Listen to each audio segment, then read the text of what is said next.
বর্তমান যুগে দাঁড়িয়ে কথা বলার মতো মানুষ আশেপাশে আর নেই, বা থাকলেও তাদের সঙ্গে কথা বলার মতো মানসিকতা নেই।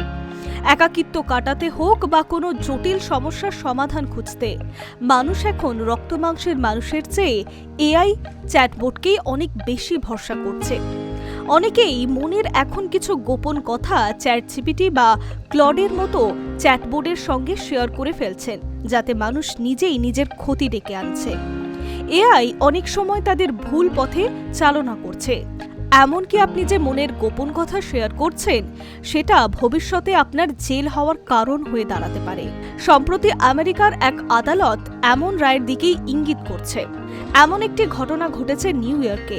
এক দেউলিয়া আর্থিক প্রতিষ্ঠানের প্রাক্তন সিইও ব্র্যাডলি হেপনারের বিরুদ্ধে জালিয়াতির মামলা চলছিল। তদন্ত চলাকালীন জানা যায়, ব্র্যাডলি নিজের আইনি পরিস্থিতির ব্যাখ্যা করতে রিপোর্ট তৈরি করতে ক্লড নামক এআই এর সাহায্য নিয়েছিল। পরে সেই রিপোর্ট তিনি তার আইনজীবীদের পাঠিয়েও ছিলেন। প্রসিকিউটররা যখন সেই চ্যাটবোর্ডের রেকর্ড চাইলেন, ব্র্যাডলির আইনজীবী দাবি করেন যে এটি অ্যাটর্নি ক্লায়েন্ট প্রিভিলেজের আওতায় পড়ে, তাই এটি গোপন রাখা উচিত। কিন্তু মার্কিন জেলা বিচারক এই দাবি খারিজ করে দেন।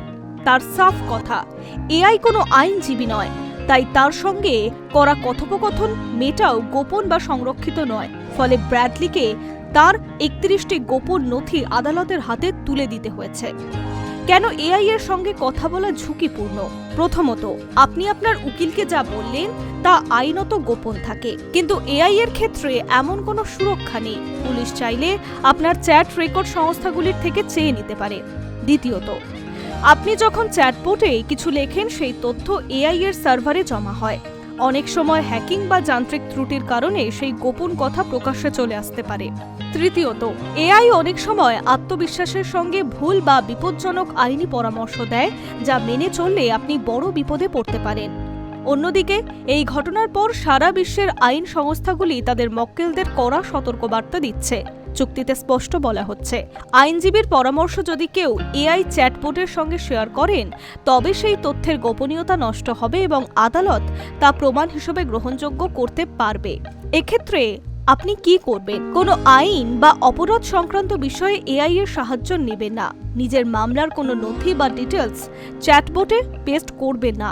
মনে রাখবেন, এআই আপনার বন্ধু বা গাইড হতে পারে, কিন্তু আপনার কনফিডেন্সিয়াল অ্যাডভাইজার না।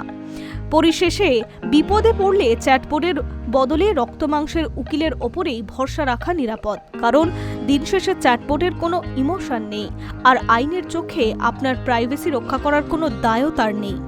High News network.